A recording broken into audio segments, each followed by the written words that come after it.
A ideia desse evento de hoje é um bate-papo com as nossas lideranças da renovação desse Estado.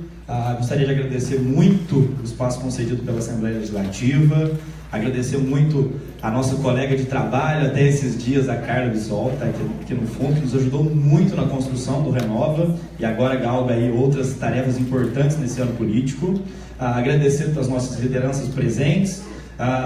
O momento aqui é um momento de perguntas, em que inicialmente eles vão expor a plataforma deles, sobre seus pensamentos, né, como eles pensam a política para o Estado e para o Brasil. Logo agora no início passaremos um vídeo rápido do Renova, teremos a apresentação à vontade em perguntar qualquer coisa, seja para o Renova ou para as lideranças do Renova. Ok, gente? O dia é muito mais para vocês descobrirem o que é o Renova, entenderem o que é o Renova Brasil, do que o Renova vir aqui e mostrar e falar o Renova faz isso, tudo. A gente vai ter outros momentos de divulgação da plataforma do Renova. E o momento é principalmente da apresentação das lideranças. Pode soltar o vídeo. Hoje, com bastante clareza da crise que a gente vive entre representantes e representados. Sensação generalizada de que o nosso Congresso hoje não nos representa. Ninguém mais aguenta manter o cenário político atual, as mesmas pessoas. O Renova ele entra nesse ecossistema fornecendo uma solução para diversos movimentos políticos, para diversos indivíduos no Brasil todo. Tem gente muito disposta e muito afim de participar. Uma ideia quase que divina no meio político. É algo que nunca foi feito, né?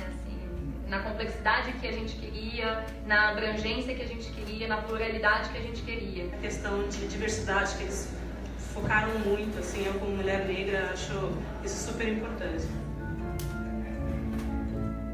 Não é um programa focado em partidos, em movimentos ou em ideologias, é um programa focado em gente boa.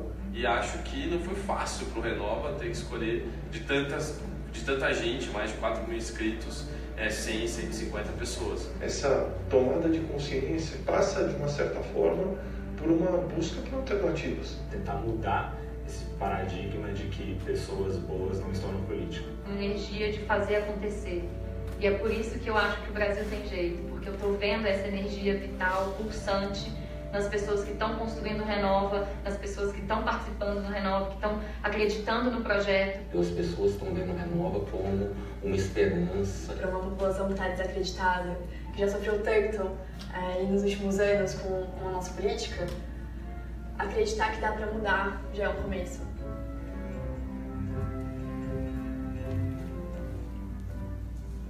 Acho que a gente está hoje... Bom, gente, aí falando um pouquinho do Renova Brasil, e agora eu vou passar a palavra. Ele tem 33 anos, atua como professor, palestrante e cientista político em Porto Alegre, possui graduação em Direito pela Federal do Rio Grande do Sul e liderança pela George Washington University, além de mestrado em Ciência Política pela PUC do Rio Grande do Sul. Já proferiu palestras sobre temas relacionados à política e economia em 8 países e 16 estados brasileiros. Foi candidato a prefeito de Porto Alegre em 2016. Eu passo a palavra para o nosso candidato, nosso novo candidato aqui, pré-candidato, Fábio Osterman. Valeu, Rodrigo. Boa noite, pessoal. Já deve ser noite lá fora, né? Enfim, então acho que boa noite. Posso falar aqui da frente? Esses hábitos de professor, então. O cara pegar. Bom, pessoal, esse vídeo aí deu um panorama muito curto sobre o Renova, mas acho que o legal aqui é a gente compartilhar um pouco das nossas experiências que a gente tem tido, né? A gente já teve até agora 2 módulos presenciais e várias aulas à distância que abordam temas os mais variados, desde temas mais teóricos sobre aspectos da formação do Estado, direitos humanos, segurança pública, a também aspectos técnicos, por exemplo, que a gente vai ter ainda, como por exemplo, a gente está entrando agora no período de pré-campanha em que surgem muitas dúvidas sobre como funciona juridicamente, como se arrecada, enfim, etc. E dado o fato de que a maioria do grupo são pessoas que nunca se candidataram, acho que a maioria, né, Rodrigo? A maioria nunca se candidatou, a totalidade nunca ocupou um cargo eletivo, então são pessoas que vêm de origens variadas, vêm de experiências variadas que acabam se complementando de uma maneira muito bacana, que tem dado um tom muito interessante para a nossa troca de experiências lá. Cada um vem de experiências únicas. Eu também, enfim, não sou uma pessoa exatamente originária da política. Eu comecei a me envolver mais ativamente nos últimos 4 anos somente.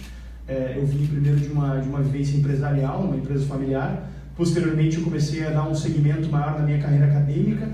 E só recentemente eu resolvi me engajar realmente na política partidária. Eu sou filiado ao Partido Novo hoje. E quando eu vi o Renova surgindo, me pareceu algo especialmente interessante por buscar atacar uma brecha que existe hoje e que tem cada vez mais se aberto de divisão na sociedade brasileira e de divisão no próprio debate público em torno de posições extremistas que fecham portas e fecham janelas e fecham qualquer possibilidade de se encontrar consensos mínimos que possam fazer com que a sociedade avance. O Renova tem por suas bases, por exemplo, a defesa do Estado de Direito, a defesa das liberdades individuais, do fato de que o governo precisa sim ter uma responsabilidade fiscal, ou seja, não deve gastar mais do que arrecada, afinal o dinheiro do governo é uma ilusão, é uma abstração. O dinheiro do governo é o nosso dinheiro, que lhe foi delegado temporariamente para atingir algumas finalidades constitucionais e as quais o poder do governo tem um mandato para isso, mas não é um dinheiro, enfim, de ninguém, né? A gente precisa entender isso no Brasil, me parece. E a ideia do Renova, portanto, é trazer pessoas que partam dessa perspectiva, desse consenso mínimo, mesmo sendo de partidos diferentes, né? Por exemplo, aqui a gente tem o Tony do PSB, o Wagner do PPS e eu do Novo, né? Partidos, enfim, que não flutuam exatamente dentro do mesmo espectro político, apesar de, claro, ter lideranças que professam ideias variadas, né? Mas acho que são caminhos diferentes que, ao fim e ao cabo, acabam levando a uma finalidade similar, que é de buscar construir um país mais próspero, justo e livre para todos, com base não em ideias autoritárias, totalitárias, não em ideias revolucionárias, mas sim por meio da construção e do reforço das instituições do nosso país, para que a gente possa progredir como fizeram as grandes nações do mundo, as nações que a gente olha e pensa, nossa, esse país deu certo. Aqui no Brasil a gente historicamente vem sendo, de certa maneira, amaldiçoado por esse lema, né, Brasil, país do futuro, que a gente ouve desde pequeno, e que eu acho que está realmente na hora de a nossa geração, essa geração de pessoas que viram, né, no nosso caso aqui a gente tem mais ou menos a mesma idade, a gente nasceu num período de hiperinflação, a gente nasceu num período de grande instabilidade democrática. Eu nasci em 84, até costumava brincar com meus alunos, falando assim, olha, eu sou tão velho que eu nasci na ditadura, e eu realmente nasci na ditadura, porque o regime democrático foi instaurado ali, oficialmente a partir da eleição do Tancredo Neves, em março, da posse do Tancredo Neves, em março de 85, e eu sou tão velho que eu passei por 6 moedas diferentes dos meus 0 aos meus 10 anos. Isso serve para a gente dar uma perspectiva sobre que tempos interessantes a gente teve no passado e que responsabilidade a gente tem hoje, passado esse período de estabilização macroeconômica e também estabilização democrática. Nos últimos anos a gente teve alguns desafios muito importantes que colocaram à prova as nossas instituições. Recentemente a gente teve mais um desses desafios e conseguimos passar por esses desafios. Primeiro desafio de uma presidente eleita com uma maioria de votos, mas que foi impeachmentada por meio de um processo constitucional legítimo, e agora, mais recentemente, a prisão de um ex-presidente julgado, condenado, com todo respeito à ampla defesa, contraditória, todos os direitos constitucionais de qualquer cidadão brasileiro, e agora preso, e pagando por seus crimes, demonstrando também a solidez das nossas instituições, que mostram, para quem quiser ver e para quem duvide, que sim, ninguém está acima da lei. E esperamos que algum dia cheguemos ao ponto em que ninguém esteja abaixo da lei também. Porque a gente sabe que a gente ainda tem um sistema judicial e mesmo um sistema político extremamente excludente, e que acaba se autoprotegendo, especificamente no que toca ao sistema político. No ano passado a gente teve algumas medidas sendo aprovadas no nosso Congresso, as quais eu lamento muito, e que vão acabar impactando, óbvio, no processo de renovação, como, por exemplo, a criação de um fundão eleitoral que vai destinar quase 2 bilhões de reais para partidos políticos Brasil afora, e, obviamente, a imensa parte dessa quantia vai ser destinada a quem já tem mandato, especificamente no Congresso Nacional, mas eu fico muito feliz de ver que tem iniciativas como o Renova, que se propõem a tentar, de certa maneira, se não compensar essa desvantagem que nós, que viemos de fora da política, de fora de mandato, tem, ao menos tentar nos oferecer um instrumento, um conjunto de ferramentas que nos possibilite competir com um mínimo de base de igualdade. Então, enfim, estou muito feliz de fazer parte desse grupo, fiquei muito honrado e sigo muito honrado de participar do Renova e, enfim, espero fazer a minha parte para possibilitar a gente ter uma renovação não só simplesmente de nome, mas sim de ideias e de práticas na política brasileira. Obrigado.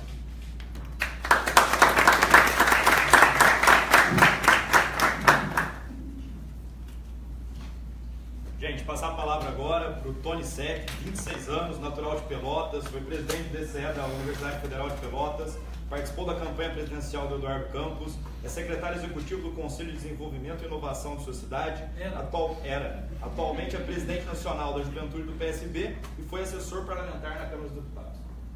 Pessoal, então, uma boa noite, primeiramente a todos e todas.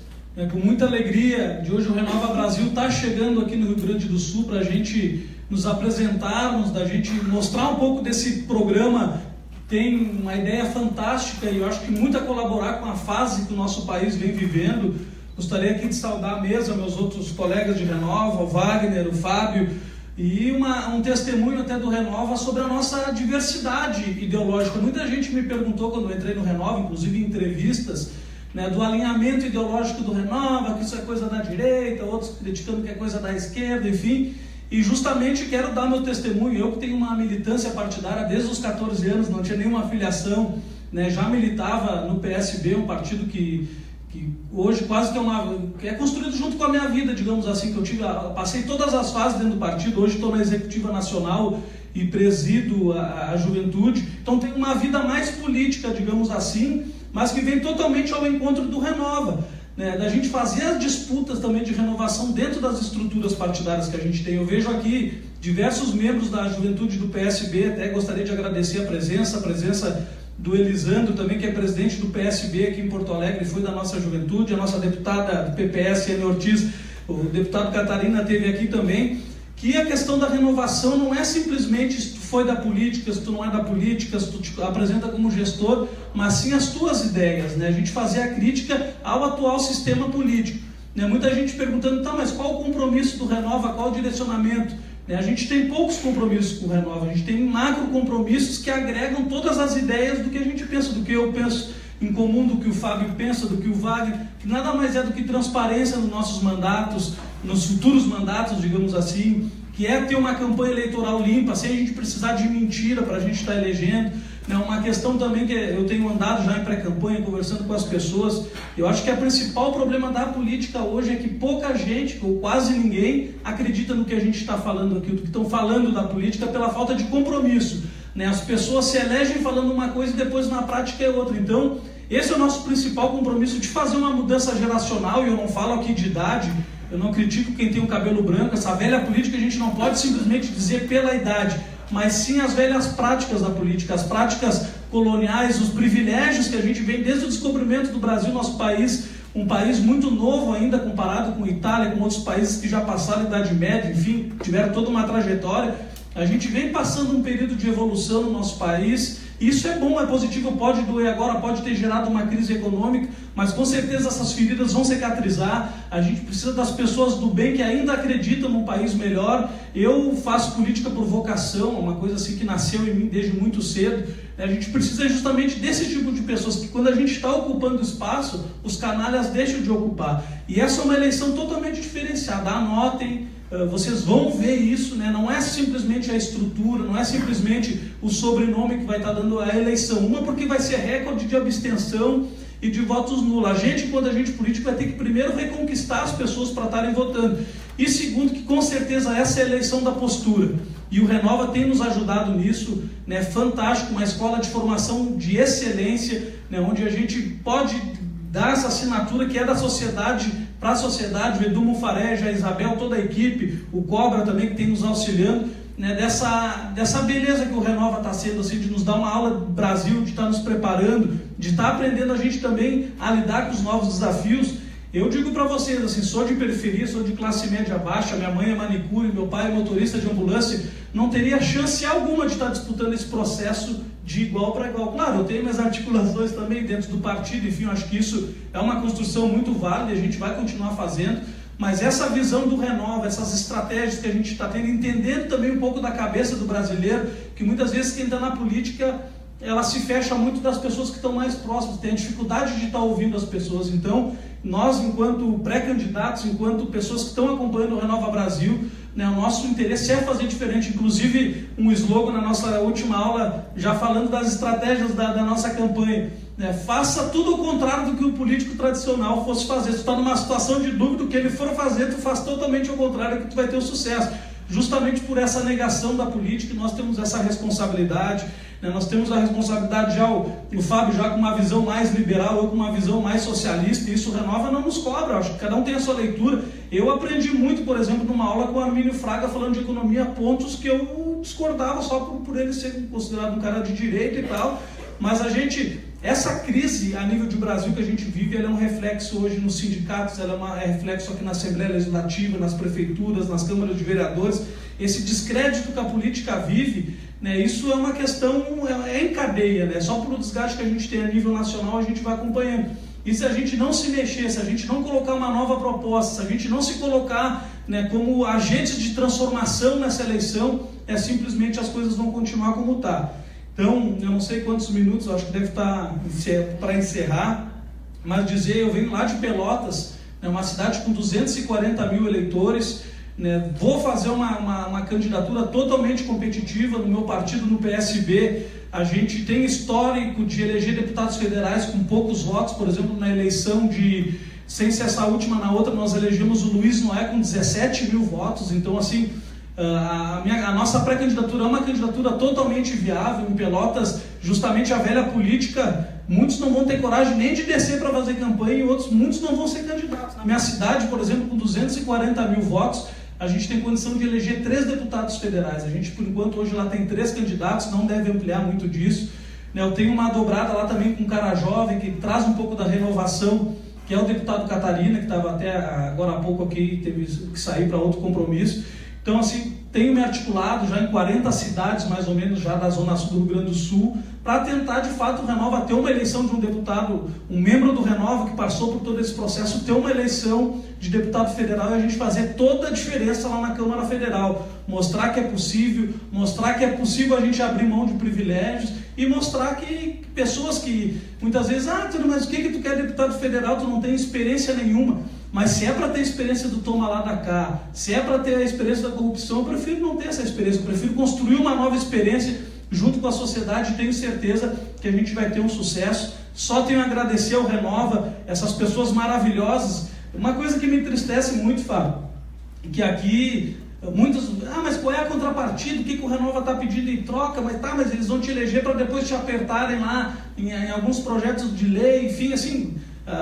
porque o brasileiro já está sempre desconfiado, acha que tudo tem uma troca, tudo que a gente vai fazer tem alguma coisa em troca, é um jogo. Dizer que o Renova Brasil não, sou testemunho disso, sou de um partido que não é majoritário dentro do Renova, a gente tem lá 12, 13 bolsistas, mas deixa esse carimbo de dizer da veracidade, né, da lealdade e do compromisso dessas pessoas que estão à frente, em especial o Edu aí, que tem nos ajudado muito e nos dado toda a atenção. Então, meu muito obrigado, qualquer coisa à tua disposição, nas redes sociais lá, Tony Sec, quem está acompanhando a transmissão ao vivo aí na minha página, muito obrigado, e a gente está à disposição para seguir construindo. Valeu!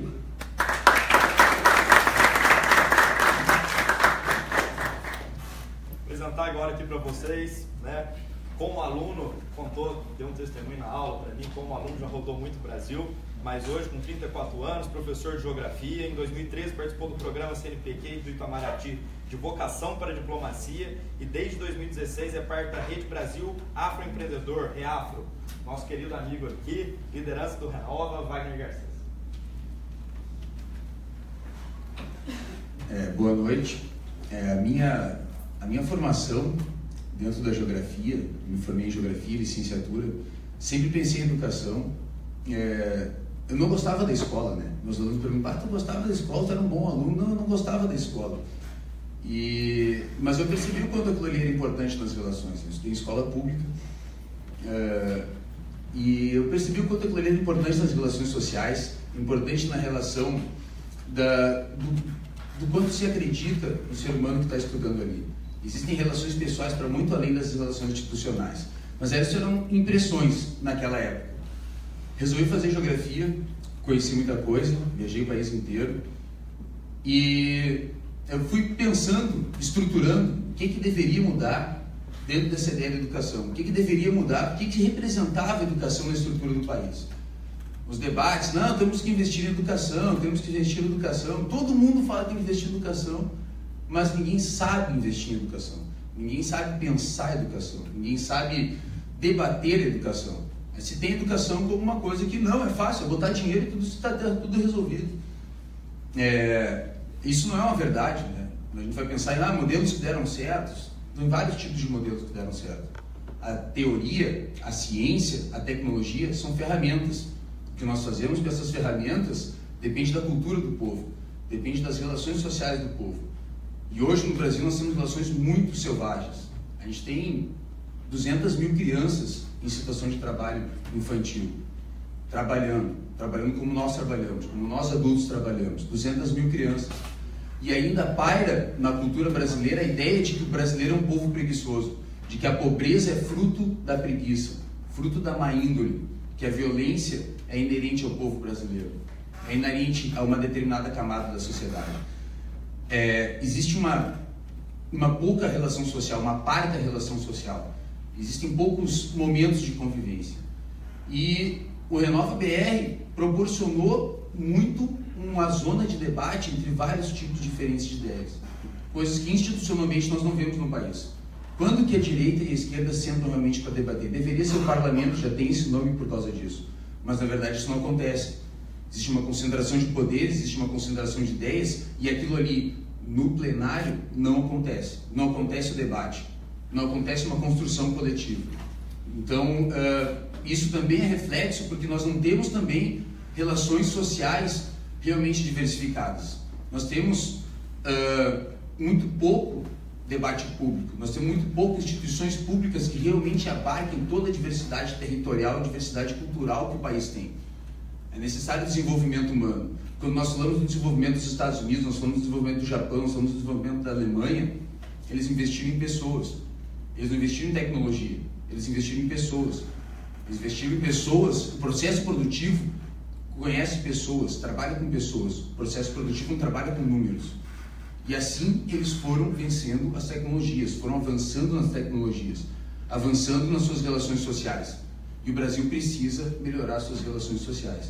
E o Renova BR foi um palco muito interessante para a gente debater, como os dois falaram aqui, meus dois colegas falaram aqui, para a gente debater ideias. A ideia da reforma da Previdência, a reforma trabalhista, coisas, a estrutura do serviço público, o tamanho do subsídio, qual é o tipo de subsídio que tem as empresas privadas, quais são as relações que nós temos que ter com as fundações, a universidade, as universidades, o público, o privado, a pesquisa. A gente pesquisou muita coisa, a gente debateu muita coisa. E eu nunca tinha encontrado um palco para debater isso com pessoas com essa diversidade. Nem mesmo na universidade, com esse nome, universidade. Nós não temos esse palco para debate na própria universidade, que muitas vezes também é palco de muito preconceito. E o Brasil é muito preconceituoso, é um país muito selvagem. Essas relações têm que mudar. Eu entrei nisso, entrei nesse debate, entrei nesse programa, entrei na Frente Favela Brasil e fui aceito no PPS, com muito prazer, muita honra, para levar essa ideia, levar esse debate. São projetos, nós temos que pensar a sociedade como um todo, nós temos que pensar a representatividade, a diversidade, como é que nós vamos ter nossas relações sociais. A tecnologia é só uma ferramenta. Então acho que é muito importante esse programa de fomentar novas lideranças, de pessoas que já participam da sociedade, já tem uma representatividade, já tem projetos, já tem ideias, já são lideranças em suas áreas. É importante a gente ter uma arena de debate. É importante a gente pensar como que nós vamos pensar o nosso progresso. Não é tecnológico, porque tecnológico é uma consequência do social, é uma consequência das nossas relações humanas. E hoje a escola pública, a saúde pública é desumana. Como é que nós vamos pensar daí para frente contando relações tão desumanas, com relações tão violentas, tão selvagens? Então nós temos que pensar a partir daí. E essa é a minha bandeira, é a diversidade, é a convivência, é o investimento nas pessoas, o investimento humano. Então, muito obrigado, né? Muito obrigado por terem vindo, muito obrigado pela presença de todos, obrigado Anne, obrigado pessoal, minha família, todo mundo. Uma boa noite a todos, né?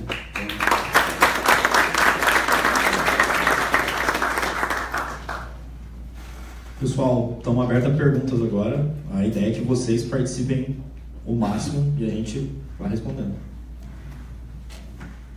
Vocês vêm de partidos diferentes, o próprio Renova surgiu agora. Então, cada um de vocês tem uma agenda que trazem consigo, inclusive o próprio Renova. Queria saber como vocês vão conseguir alinhar essa agenda e o que, imaginando que os três fossem eleitos, o que vocês poderiam apresentar de comum e o que esse comum melhoraria a sociedade?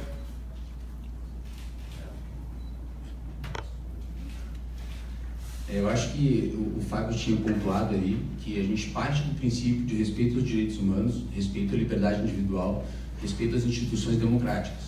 A partir daí tudo é debate, tudo é válido, enquanto debate, enquanto proposta, enquanto projetos. Como nós temos projetos diferentes, mas nós temos pontos em comum. Então, a gente trabalha em cima disso, desses pontos em comum, de como que a gente pode evoluir a partir desses pontos em comum, partindo do princípio de que esses três pilares não vão ser, né, invalidados ou atropelados ou alguma coisa assim. Então a gente constrói a partir daí e também a gente não tem a obrigação de pensar um projeto para o Renova do Brasil, que não é um movimento. Então a gente está ali para debater, a gente aprende muito por termos pontos em comum, mas a gente não tem que formar um projeto em comum também, não tem essa necessidade, não tem essa necessidade dali para fora, mas dentro do programa a ideia é lançar o debate, lançar a discussão e a gente aprender dentro do diálogo. Assim, eu acho que só para contribuir, até como eu esqueci na minha fala, assim, mas só já vou retornando para a pergunta.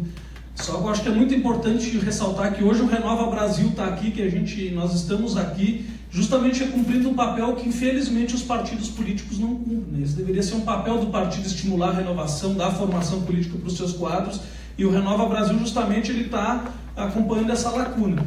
Em relação a projetos em comum, a nossa grande maioria, a nossa grande pauta, tenho certeza de a gente sentar hoje, a gente tem uma convergência na grande maioria. O que acontece no Brasil hoje? Que o que não é convergência, o que é divergência, ela acaba se tornando, na cabeça dos políticos que já estão com o mandato, mais importante, porque um quer ganhar mídia, quer dar o discurso mais inflamado, não quer abrir mão. Então, assim, a gente precisa também parar de priorizar um pouco e ter um debate franco, né, das nossas divergências, obviamente que fazer, cada um não vai abrir mão dos seus princípios, mas a gente focar também, principalmente nas nossas convergências, que é a grande maioria, a questão dos direitos humanos, dos fins dos privilégios, e mudar a cena política, trazer novos atores, trazer novas práticas. Essa que eu acho que é a nossa grande questão. Obviamente que a gente tem, digamos assim, linhagens ideológicas diferentes, isso não é ruim, isso é muito bom a gente ter a nossa leitura. Por exemplo, eu faço uma crítica muito grande ao formato de privatização que a gente tem no Brasil. Por exemplo, a chegar na minha cidade lá, a gente tem uma BR aqui, 116, que não é duplicada, que a gente paga R$14 de pedágio. No cinturão da minha cidade tem 2 pedágios por cada via que tu vai chegar, e um contrato de 30 anos, enfim, outros já vê, não, que é a forma de pedágio, é melhor.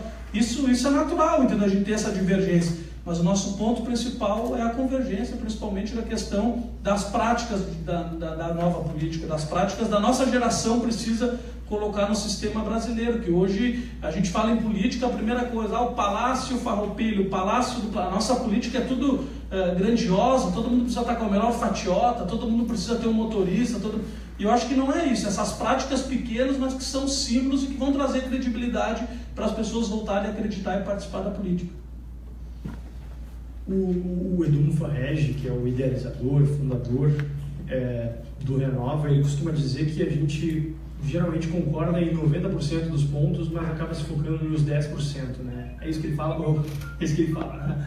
Eu não sei se eu concordo com exatamente esse cálculo dele, mas o fato é que sim, existe muito espaço para convergência. O fato é que no Brasil, mais do que se debater ideias e construir divergências em ideias, o que a gente tem via de regra, na verdade, é divergência em torno de posições. Acho que, infelizmente, a política no Brasil está dominada e enfim, eu falo dominada com todo respeito às honrosas exceções que infelizmente confirmam a regra, está dominada por pessoas que, em vez de terem princípios, valores e ideias, elas têm lado. Aqui no nosso estado, que é um estado de política tradicionalmente marcada pelo confronto, isso a gente vê de forma mais clara ainda, né? A polarização que se construiu aqui e da qual, enfim, a gente historicamente se orgulhou, um povo aguerrido, um povo debatedor, um povo... enfim, a gente sempre teve algum tipo de... isso que a gente chama contemporaneamente de grenalização. Acho que seria muito saudável se fosse uma grenalização a partir de divergências de ideias, de valores e de projetos de país e de Estado. Mas o que eu vejo é que, via de regra, ela acaba sendo muito mais de lados na contenda, né? Eu costumo dizer que o que diferencia as pessoas que têm princípios de pessoas que têm lado é que aqueles que têm princípios escolhem o seu lado a partir dos seus princípios, enquanto que aqueles que têm se caracterizam por ser também uma iniciativa que busca qualificar o debate público também, é por isso que a gente tem aula com algumas das maiores referências no Brasil em política, direito, economia, e eu espero que ao final do programa a gente possa ter uma base de consenso muito mais sólida que nos possibilite ser agentes ativos na renovação e nas reformas futuras que esse país precisa e merece nos próximos anos. Eu, infelizmente, não vou estar com o Tony e com o Wagner na próxima legislatura federal. Eu sou pré-candidato a deputado estadual aqui no Rio Grande do Sul, mas tenho fé que o Renova vai conseguir promover e alavancar e acelerar, que é o termo que a gente usa no Renova, né? Candidaturas que tenham esse alinhamento de valores, esse alinhamento de propósito. E espero, enfim, talvez em alguns quatriênios poder chegar lá e dar minha contribuição também. Tudo bem? Posso?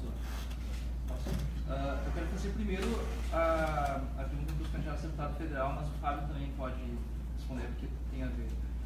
Um dos valores do Renova BR comum a todos vocês é a responsabilidade fiscal, né? E uma das principais funções do parlamentar é tanto votar o orçamento, a lei orçamentária, quanto fiscalizar a execução dela. Eu queria saber de vocês, dado que a gente tem um problema de déficit fiscal já há 2, 3 anos, como vocês vão poder contribuir como parlamentares, sendo que se tu pega a despesa primária, a maior parte da despesa primária, maior assim, 60% para mais, gastos sociais, ou seja, previdência, saúde, educação e assistência social. Se vocês têm uma posição um pouco mais centro-esquerda, como equilibrar isso, a responsabilidade fiscal e a realidade do orçamento? E se vocês acompanham já o orçamento federal, lá na página do SIGA, do Senado, para saber o que vocês vão poder fazer ou não, né, dentro dessa margem? Não, assim, eu acho que eu posso começar respondendo. O meu grande discurso em relação ao Estado mínimo, Estado máximo, no meu ponto de vista, a gente precisa de um Estado necessário, um Estado eficiente, que ele possa melhorar principalmente na gestão e dar um resultado, né, não aumentando o número de funcionários. Eu acho que isso tem uma necessidade como um todo, mas a nossa grande questão hoje também, né, são os privilégios. A gente tem, de certa forma, uma grande disparidade, inclusive, dentro do serviço público, né? Aqui no Rio Grande do Sul, por exemplo, enquanto os professores, claro, é do Estado, mas eu digo assim, é uma carreira de funcionalismo público, tem uma diferença salarial. Outras pessoas que estão lá em Brasília, talvez, pode dizer assim, em setores menos expressivos, digamos assim, com menos responsabilidade, tem um salário muito mais alto, né? Mas a gente dentro do Renova também, a gente teve aulas nesse sentido, principalmente da reforma que o nosso Estado precisa. E todo mundo, quando se fala em reforma, tem um medo justamente de ter esse conflito com o funcionalismo público, ou se fala na reforma da Previdência, muitas vezes de se expor e de ver a necessidade, mas no meu ponto de vista, pelo menos, todas essas reformas são necessárias. Acredito que a gente teve a maior oportunidade de fazer todas as reformas ao mesmo tempo, né? No governo Lula, quando Lula tinha uma popularidade muito grande, tinha uma popularidade, digamos assim, dentro do Congresso Nacional. Para mim, ele perdeu a oportunidade ali de fazer as reformas, e ali que foi o desvio que o PT teve na sua construção. Mas a gente sim, eu particularmente defendo todas as reformas. Eu acho que é muito a metodologia da reforma, né? Hoje a gente tem uma reforma da Previdência que é necessária, mas para mim e para muitos brasileiros está sendo puxada por pessoas que talvez não tenham uma legitimidade para fazer isso. porque não estava no programa de governo do seu Michel Temer, que nem teve programa de governo, nem ele, nem o AS, foi uma eleição que, se vocês pesquisarem, não existiu, não é puxando por meu assado, mas eu acho que o único que tinha um programa de governo assinado em cartório era o Eduardo Campos, alguém do PSOL talvez tinha, acho que isso é uma cobrança também, não é, que eu estava falando inclusive do compromisso. A gente não pode, a Dilma, por exemplo, foi eleita dizendo que não ia aumentar a taxa de energia elétrica, daí um mês ela aumentou a taxa de energia elétrica, aumentou a gasolina, então assim, a gente precisa ter essa responsabilidade. Eu defendo uma reforma da Previdência, mas que corte os privilégios, né, que as pessoas que mais precisam não sejam assacramentadas.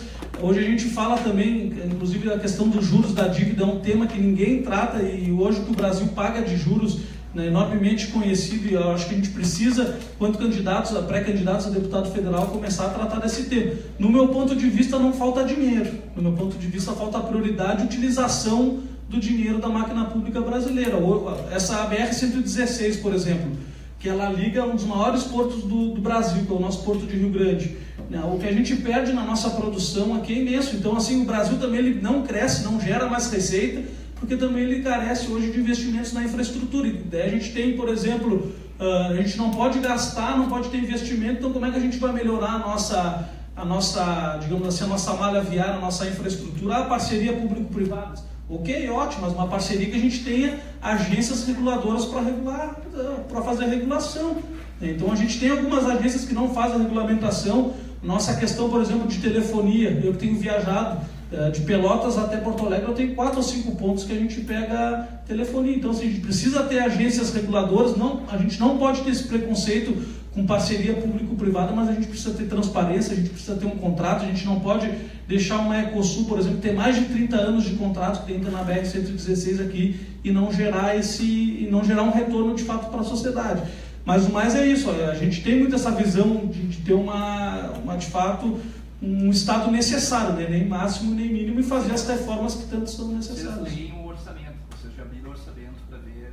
Não, assim, a gente tem aulas de todos os sentidos, desde o orçamento, desde a questão de funcionamento do Congresso, da mesa diretora, enfim, a gente tem um curso completo que ainda ele está acontecendo, né? A gente obviamente não tratou, não fiz aula de economia, não sou formado em economia, obviamente que não vou saber todos os assuntos, mas o nosso objetivo é justamente ir atrás, sempre com uma serenidade, mas disposto a mudar a opinião. Se a gente tem uma opinião e a gente escuta alguém que a gente possa melhorar, não ter a cabeça dura de bater o pé e não fazer essa mudança, mas ir aprendendo. Claro, a gente acompanha o orçamento, um orçamento que é inchado, obviamente, com gastos que não fazem necessidade nenhuma, né? A gente vê uma grande quantia de ministérios, por exemplo, enquanto isso, por exemplo, a gente faz um combate às drogas, que é outra pauta que eu quero entrar, mas as nossas fronteiras sequer têm uma certa vigilância, não tem nada. Quem vai lá para Jaguarão atravessa com carro, podia estar com droga, com arma.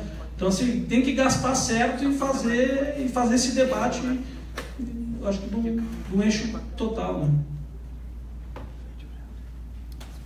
Não, muito boa pergunta. Eu não acompanho com detalhes, até porque o orçamento é bastante complicado, né? Mas eu leio bastante papers, bastante opinião dos geógrafos e das relações internacionais na relação do PIB, com o custo do governo e na relação com os investimentos, na relação com a economia. E a gente percebe que falta um investimento na eficiência. E eficiência é ciência. Falta uma participação de um observatório, falta uma participação de pesquisa. A escola da administração muito pouco se envolve realmente com o governo. Claro que existem teses, existem dissertações, mas a verdade é que muito pouco a universidade pública, ou mesmo a privada, se envolve com as práticas do governo, com exercício, com práticas governamentais, com práticas administrativas, contábeis, que possam otimizar os processos.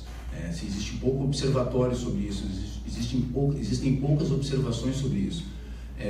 Então seria importante essa participação da ciência na administração pública. Seria importante que se envolvesse mais as escolas, a formação dos profissionais, os debates científicos. Seria importante criar mais arenas de debate sobre o que está sendo feito, sobre planos de carreira, né? Pega o plano de carreira do Itamaraty e pega o plano de carreira dos professores da rede pública. Sabendo que tu está trabalhando com ciência, com a formação da juventude, tu não tem uma ciência, não tem acompanhamento, muda programa de governo sobre educação e ninguém mede nada. Muda e desmuda, muda e desmuda e ninguém mede. Será que deu certo? O que a gente esperava? Tu não tem um parâmetro, mas sabe, então é muito pouco desenhado, é muito pouco científico, é muito pouco debatido, e isso tem que se tornar mais nesse sentido, mais democrático. Tem que ter um envolvimento mais institucional. A gente também não pode, concordo com o Tony, criminalizar as empresas privadas. As empresas privadas são pessoas. Eu acho que o respeito à individualidade, o respeito ao empreendimento, eles são fundamentais nos pilares da democracia. E a gente tem que pensar e tem que debater, tem que levar isso para uma arena mais pública, tem que levar isso a um debate mais elevado do que hoje tu tem. Tem um debate muito raso. Isso tem que ser mais científico, tem que ser mais trabalhado do que achismos e programas isolados, porque não vai ser um programa de governo. Se não for envolvimento social, não vai mudar. Não é um programa de governo, não é uma ideia, tem que ser envolvimento social, tem que ser envolvimento orgânico. Compreende? Eu acho que essa é a ideia. Acho que o Lucas dá só um comentário para completar. Muito rápido, assim. É uma questão, obviamente, o grosso está na abrangência federal, mas também aqui no Rio Grande do Sul, enfim, o deputado Daniel Ortiz viveu isso na pele, aqui a necessidade de a gente realizar reformas estruturantes do governo do Estado, e o Rio Grande do Sul acho que pode ser visto, de certa maneira, como o Brasil amanhã, se não se aprender com a lição do Rio Grande do Sul, e mais dramaticamente ainda com a lição do Rio de Janeiro, né, que são estados tradicionais, são estados antigos, são estados com podemos chamar de uma casta burocrática encastelada em privilégios, em altos salários, em sua boa parte, e que geram o judiciário, acho que provavelmente é a parte mais significativa e que mais destoa da realidade, né? Quem paga a conta, e aqui no Rio Grande do Sul a gente teve esse episódio lamentável da rejeição, enfim, da proposta de mudança do 10º, que propunha que se dividisse, de certa maneira, a responsabilidade pelo caos fiscal do Rio Grande do Sul e fizesse com que, olha, se vai ter atraso para servidores, vai ter atraso para servidores de todos os poderes, não só para o Executivo, que é, obviamente, o grosso da folha salarial, porque é onde estão os professores e, enfim, os servidores da Brigada Militar. Mas, infelizmente, interesses corporativistas passaram por cima do interesse do povo gaúcho, que quer ter a manutenção de serviços públicos básicos, né, e acaba preso nessa briga de corporações aqui, né? Mas o fato é que o Rio Grande do Sul é um estado que precisa de reformas e que o Brasil, obviamente, também precisa, mas aqui no Rio Grande do Sul a gente vê isso de maneira mais dramática, um estado que não consegue ter recursos para botar gasolina numa viatura da Brigada Militar. Teve que agora um grupo de empresários se cotizarem para comprarem viaturas para a Polícia Militar, mas eu até fiquei com um questionamento aí, vai ter gasolina para botar nessas viaturas? Vai ter brigadianos para estarem dirigindo essas viaturas? Apenas para ficar no exemplo da segurança pública, o efetivo da Brigada Militar hoje, ele é cerca de 20% menor do que ele era 30 anos atrás. Aí a população gaúcha cresceu aí em torno de 12, 15% nesses últimos 30 anos.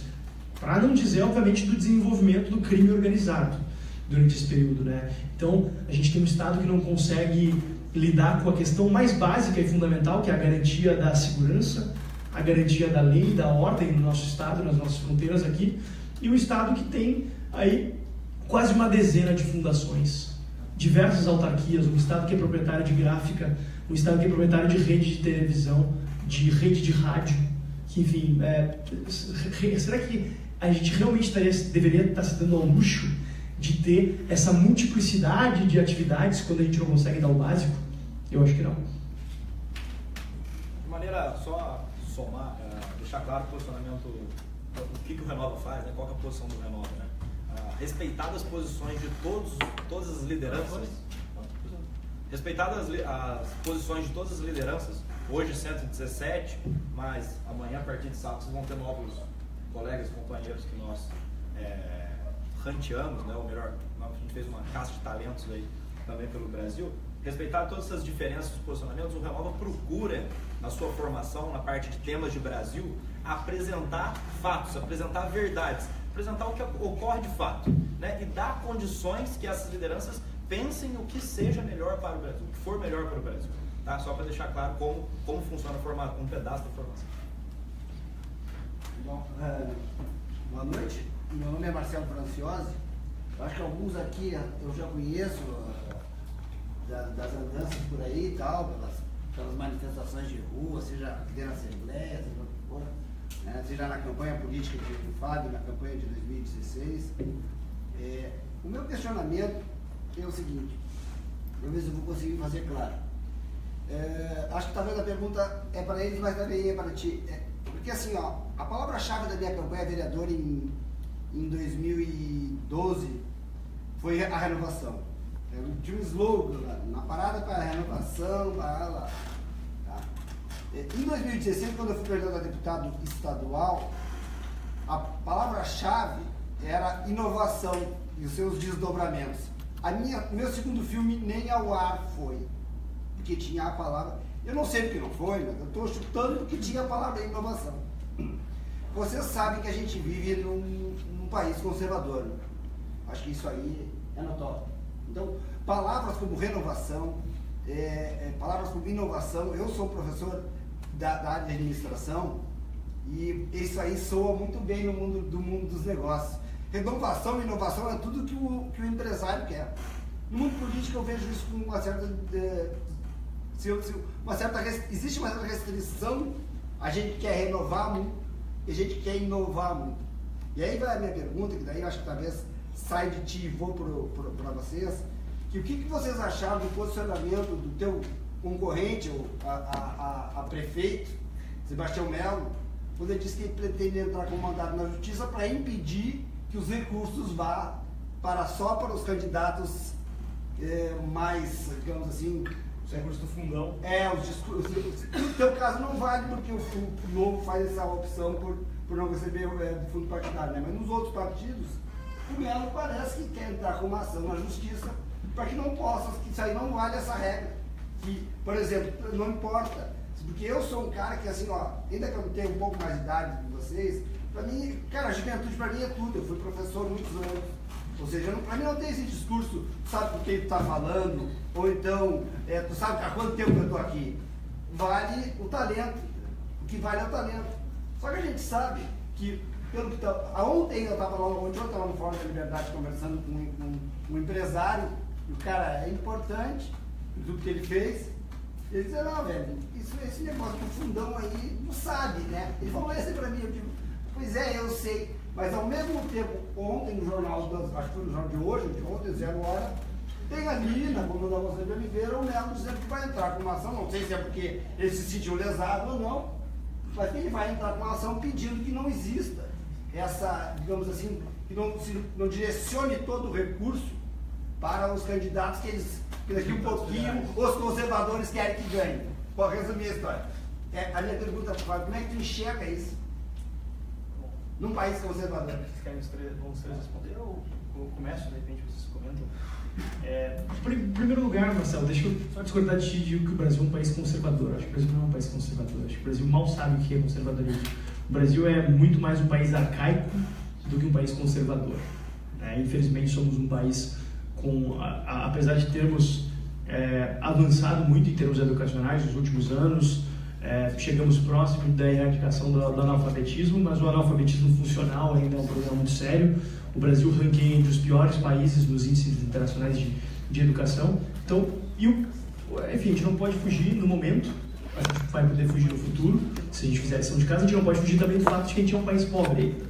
Então, obviamente, essa escassez de recursos materiais, ela, obviamente, limita o alcance de diversas questões ligadas a questões materiais, como, por exemplo, a educação.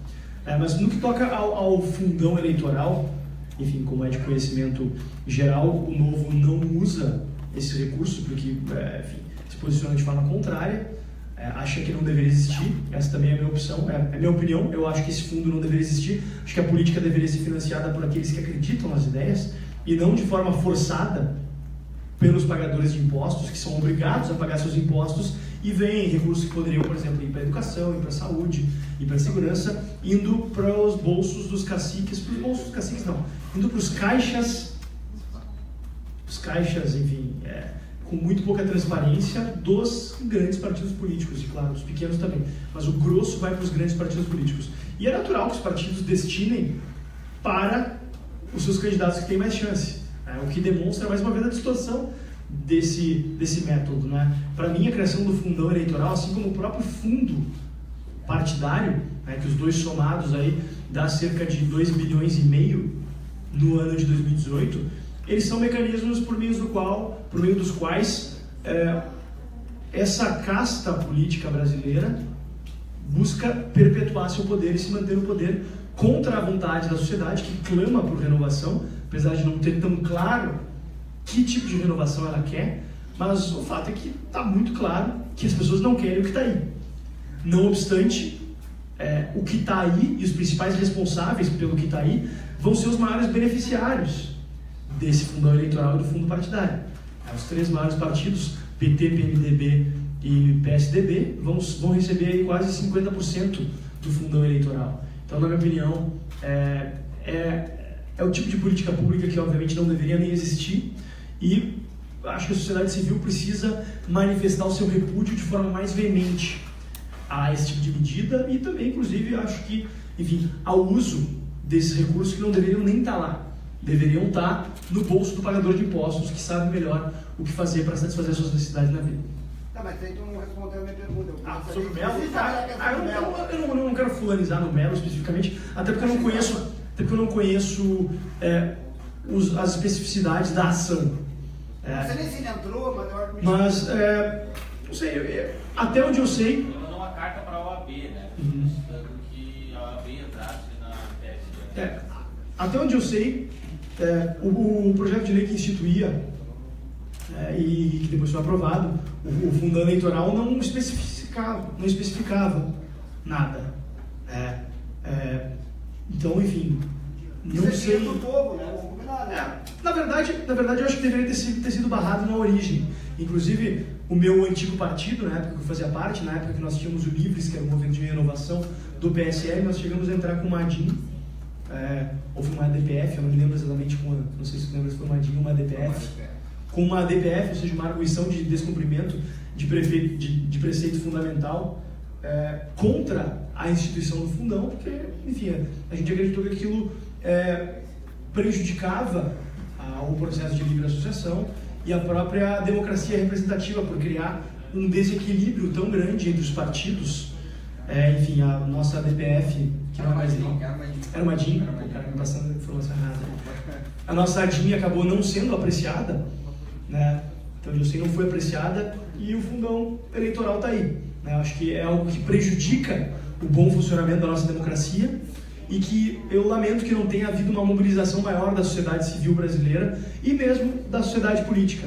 Na época, somente 2 partidos se manifestaram contra a criação desse fundão eleitoral, que foi o Novo e o meu então partido PSL, que hoje certamente está aí livre, leve e solto, esbanjando o fundo partidário, lamentavelmente, né? Mas enfim, acho que a democracia é uma construção, é um processo, e acho que cada vez mais pessoas estão entendendo os malefícios de a gente dar poder para a classe política se perpetuar no poder. Bom, como Renova a Diversidade, eu respeito muito a opinião do Fábio, a gente acho que até conversou, né, Fábio? Acho que trocou uma ideia sobre isso. E eu acho que a gente tem que exercitar as leituras, né? Principalmente em relação ao fundão, assim. Eu acho que a principal questão não é nem a forma de financiamento, talvez, hoje, mas eu acho principalmente é o preço das campanhas, né? Eu acho que isso, um Brasil totalmente elevado, superproduções de televisão, é uma campanha muito cara. A questão do fundão, do meu ponto de vista, assim, eu acho que sai muito mais caro para a sociedade brasileira. Isso, por exemplo, a Lava Jato hoje está nos mostrando, muito maior que o fundão, 1000 vezes o tamanho do fundão, se a gente for somar todas as questões de eleições municipais e tal. O desperdício de dinheiro público para manter a atual forma que se tinha de arrecadação no país, por exemplo, né, com o lance das empreiteiras, com esse tipo de doação, que bem ou mal também é o dinheiro público que é desviado, né, de alguma obra, de algum empreendimento, que depois retorna para a campanha. Então, acho que o fundão não resolve o problema. Eu defendo, por exemplo, eu acho que só deveria ter, inclusive, quase que exclusivo o financiamento público, mas que a gente diminuísse as diferenças entre os partidos, que não se fosse uma conta só por deputado federal. Hoje tem partido no Brasil que só vai disputar a eleição para deputado federal pensando no fundo. Mas não, que a gente pudesse diminuir também o número de partidos. Eu acho que isso entra na questão da reforma política. Hoje o nosso problema até de governabilidade é a quantidade de partidos. mas eu no meu ponto de vista, a grande questão é o seguinte, só com o fundo partidário a gente não consegue resolver o problema, mas o outro formato de arrecadação, né, por via das empresas, toma lá da cá, essa negociação entre agente político, licitação, empresa, que isso a Operação Lava Jato está mostrando um pedacinho, uma ponta do iceberg, ela se torna muito mais cara para a população ainda. Então acho que a questão do fundão ele deveria ser mais democratizado, precisava ter regras de distribuição entre os candidatos, precisava ter um maior índice de distribuição entre os partidos políticos, porque, convenhamos, eu acho que a formação política que vem desse fundo partidário, pelo menos no meu partido, a gente tem uma fundação, né, muito presente, que orienta, que pega, que faz minimamente o trabalho que o Renova vem fazendo hoje com a militância, mas eu vejo a grana da formação política e a importância da gente ter pessoas preparadas para estar discutindo a política e construindo a política, mas não sou totalmente contra a tua leitura, a respeito. A fundação poderia ser financiada privadamente também. Também, eu acho que a gente pode ter meios privados, né, mas a própria questão, enfim, acho que a atual forma para o Novo, por exemplo, hoje seria ridículo usar o fundo partidário, por exemplo, até porque é muito desprivilegiado na conta de deputados, assim, é injusto, entendeu? Enquanto o PMDB, o PT agora acho que é o partido que tem mais deputados, são 69, é uma disparidade muito grande com novos partidos, isso está errado, tem que se ter uma conta, mas a gente precisa diminuir o número de partidos, ter uma cláusula de barreira mais eficiente, eu acho que 35 partidos totalmente desloca a política brasileira e prejudica a democracia e prioriza o tomar lá da cá mesmo, de fato. Eu acho que a eleição, as candidaturas, eu acho que o fundo é necessário, porque como disse o Tony aqui, se for só privado, principalmente se for por empresas, né, como tem historicamente, como a gente já tem um histórico, pode ser que tenha um histórico de corrupção muito maior, porque se a empresa vai colocar 500 milhões, 800 milhões, 5 bilhões, 15 bilhões, ela vai querer aquilo ali de volta. E aí ela vai com práticas corruptas, ela vai conseguir, não adianta, porque ela vai concentrar, principalmente dentro do partido, ela consegue excluir pautas que não interessam a ela. Eu vou colocar tanto dinheiro se a pauta tal sair, vou colocar tanto dinheiro, e aí, dependendo da estrutura do partido, isso vai ser aceito, né? Ou ele vou colocar em outro partido. Então acho que só o financiamento privado é complicado. E tu manter a transparência é uma questão de investimento.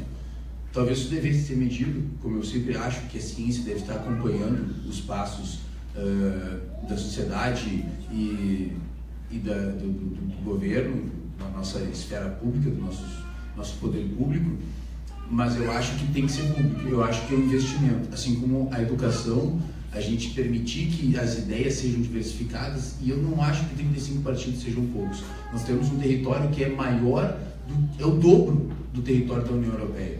É como se a gente fosse dizer que não, a União Europeia pode ser representada por 4 ou 5 países. Não está tudo certo. Une ali com a Espanha, está pertinho, une com a Espanha. Não, fica aqui, tu te junta com a França, está tudo certo. Não dá para fazer assim. Nosso território é muito grande, nossa diversidade é muito grande, não dá para a gente reduzir. São 35 partidos. Pode dizer que são muitos partidos, mas a representatividade é quase nenhuma. É quase nenhuma. A diversidade não está ali. Talvez pudesse, esses 35 talvez pudessem estar reunidos em 3 ou 4, com certeza. Mas a representatividade, a diversidade precisaria de outros partidos. E eu acho que o financiamento público ele é necessário para a gente manter uma equidade de debates. Eu acho que para ter equidade de acessos, de ideias, porque gente sofisticada não consegue ter acesso com um congresso que vive com um debate, vai viver com muito dinheiro para fazer propaganda. Eu acho que é importante o financiamento público. Bom, sobre o caso específico, não tem nem como o Renova se posicionar, mas eu acho importante a temática, e posicionando aqui o que é discutido em sala de aula com eles, e no nosso dia a dia como instituição, é que existe realmente uma movimentação do atual Congresso por institucionalizar um padrão de eleição. Isso é um movimento de quem está no poder hoje, certo? E existem diversas formas de a gente combater isso. Como instituição, o Renova se posiciona de qual forma? Possibilitando formação a novos políticos. Então, é assim que o Renova encontra uma forma de ajudar a renovação. Então, acho que é dessa forma que a gente pretende, né? Que o Renova está se consolidando a cada dia. Nós somos uma iniciativa que começou em 7 de outubro de 2017, exatamente um ano antes das eleições que ocorrerão esse ano, e a gente pretende, né, juntamente com as nossas lideranças, combater esses movimentos dessa velha política com a formação de bons candidatos, com a formação de boas lideranças.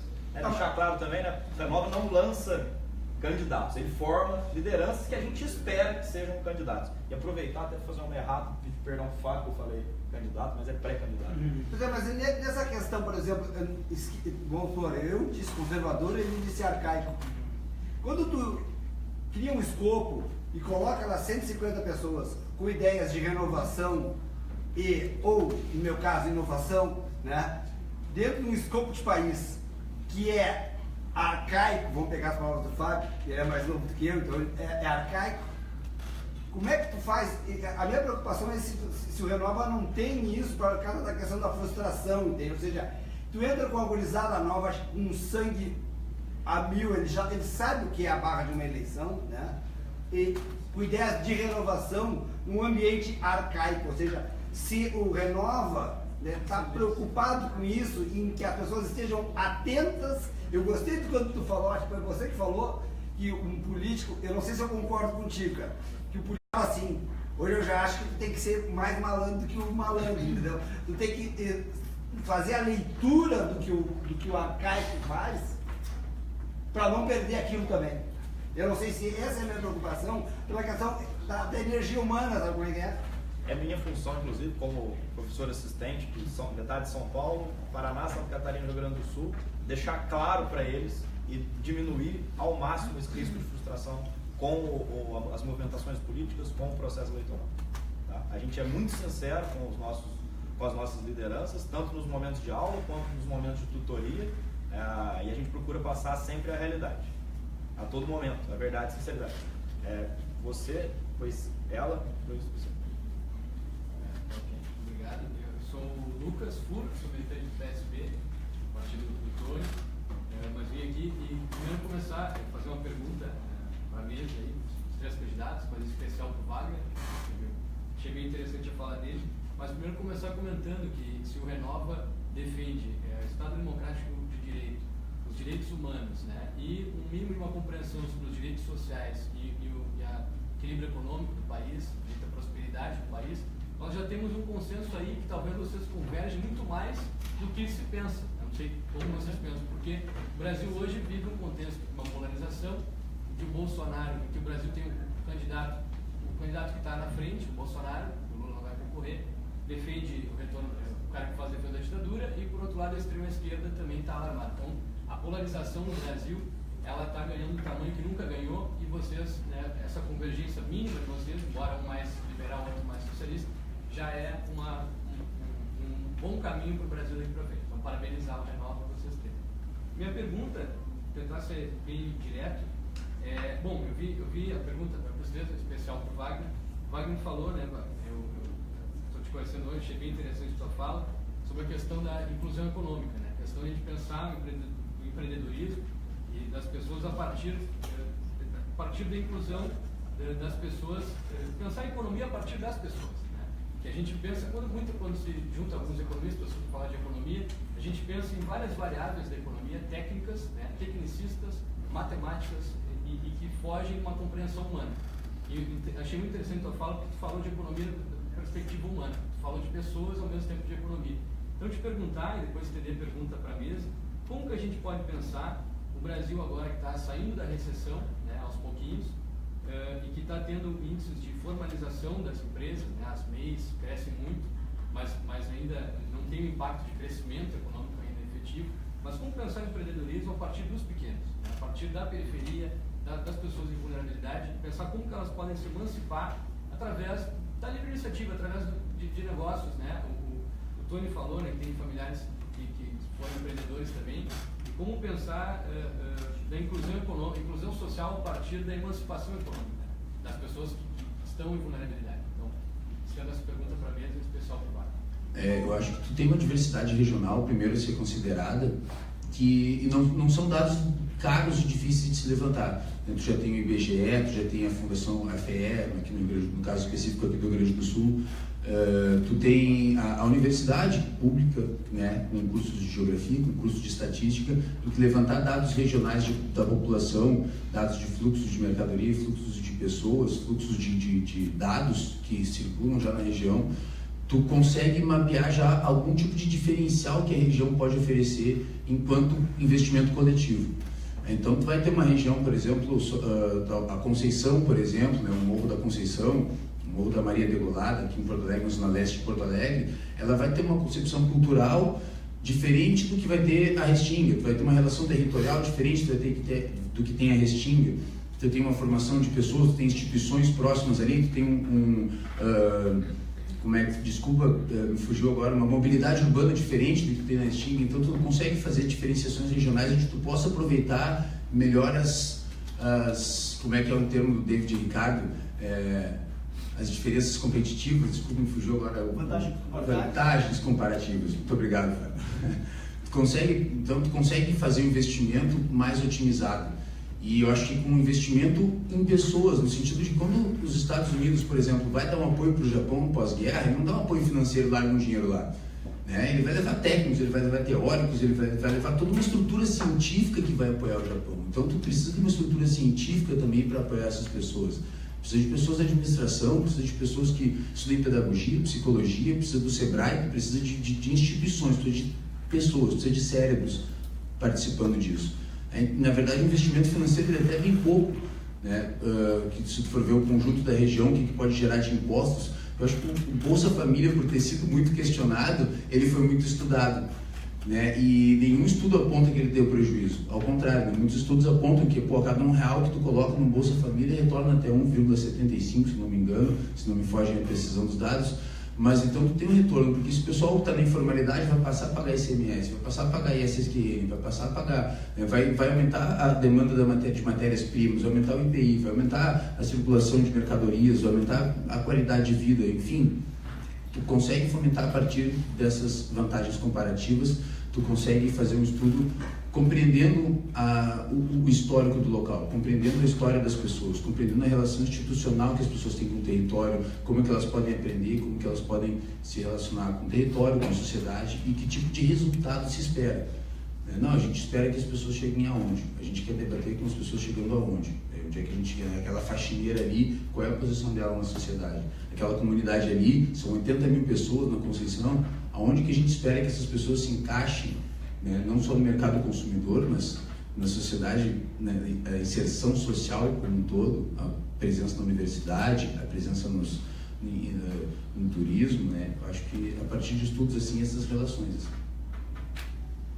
O Wagner me contemplou muito também, acho que eu faço uma leitura muito parecida com essa, mas também a gente tem tratado no Renova, por exemplo, acho que é só uma coisa para se tratar, né, do excesso de burocracia, a diferença, por exemplo, da produtividade no Brasil hoje. Hoje a abertura de uma empresa nos Estados Unidos, por exemplo, tu entra num setor em 5, 6 dias está resolvido, tu sai de lá com o teu alvará de funcionamento.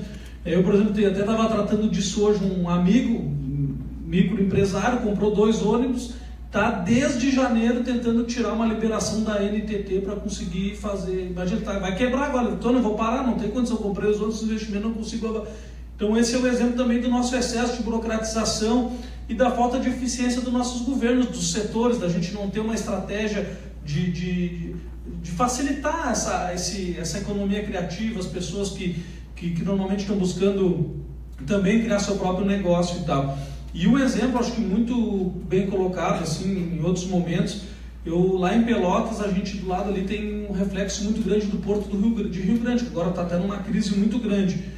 E lá se formou mais de 20 mil empregos formais, toda uma questão. Qual a universidade, tanto a minha Federal de Pelotas, tanto a FURG, tanto outra, que criou cursos voltados para a área que seria investida ali toda uma mão de obra que vem de fora, nada contra, não sou xenófobo, tem que vir mesmo gente para o nosso estado e tal, mas a gente precisa também preparar nossa mão de obra, a gente precisa ter um alinhamento, a gente precisa sair do comodismo de estar ensinando beabá nas escolas, de não ter um curso de profissionalização adequado, a gente precisa ter mais inteligência do Estado, né? Enquanto pré-candidatos a deputados e tal, justamente o nosso papel é estar representando a nossa região, a nossa sociedade, mas está fazendo a cobrança principalmente da eficiência, de estimular, né? Hoje a gente vê uma guerra, aqui em Porto Alegre até deu uma acalmada, mas lá na minha cidade está forte, ainda em outras cidades, a questão do Uber, né? De ser que são motoristas ali que estão desempenhando, que é uma realidade que sustenta a família e que muitas vezes estão na informalidade, que a gente também não pode pensar só criar oportunidade de emprego, mas também perder a qualidade dos empregos, né? Eu vejo diversas vezes aí ambulantes vendendo uma carrocinha de cachorro-quente e a polícia, o Estado indo lá prender a carrocinha de cachorro-quente, mas ninguém se importar de lá legalizar o cara, de estimular esse tipo de economia criativa também, que eu acho que faz parte da sociedade, que pode fazer alavancar ainda um pouco e dar um conforto mínimo para as famílias aí que estão, né, nas maiores índices de desemprego que a gente já teve. Só comentar muito rapidamente a tua questão e me permitir discordar frontalmente de algo que o Tony falou aqui. Que bom que as universidades públicas não criaram cursos, porque senão seria mais gente que não se poderia demitir e que estaria ociosa por conta do fracasso do Porto de Rio Grande, que foi fruto também de obras faraônicas, mal direcionadas, lamentavelmente, enfim, dentro de todo um contexto de obras faraônicas que se fez Brasil afora, que hoje a gente percebe que deram lastro para casos absurdos, multibilionários de corrupção, que hoje, enfim, populações que se mudaram para lá porque acreditaram nessa oportunidade, estão lá hoje tendo que realocar toda a sua vida, toda a sua família, mudar de setores, etc., basicamente porque se fez investimentos que não se teria condições de se manter e que se manteve baseado em uma realidade de total irresponsabilidade fiscal, que felizmente eu espero que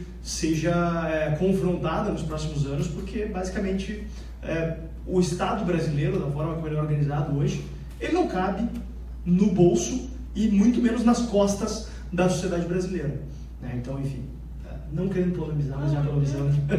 Mas foi um erro político. Sim, o primeiro erro acho que foi fazer um direcionamento político e não permitir que, vamos desenvolver as potencialidades econômicas de uma forma mais orgânica, ou seja, a partir do processo de mercado e não a partir da influência política nisso aí. Dois pontos. O primeiro, só para fazer o advogado do diabo, né, apontando a questão. Marisa, eu sou líder do Livre Rio Grande do Sul. Só para fazer, enfim, o advogado do diabo sobre o fundo partidário, vocês estão corretos em dizer que o financiamento de campanha pelos empresários pode fazer com que a atuação política corresponda aos interesses dos empresários. Mas também a gente tem que olhar mais ceticamente quanto ao fundo partidário, porque o fundo partidário público vai corresponder aos interesses da elite política, da elite dos partidos, porque os partidos eles não são democráticos e provavelmente não vão ser. A gente talvez tenha que ser cético em relação a isso, que os dois tipos de financiamento eles vão estar relacionados a interesses, né? O importante é talvez esses interesses estarem diluídos e não concentrados em grandes elites, sejam elas econômicas ou políticas, que elas estão muito unidas no Brasil, mas, né, promovendo uma iniciativa em que a sociedade civil, a pessoa física também possa participar da política, né, de maneira mais próxima.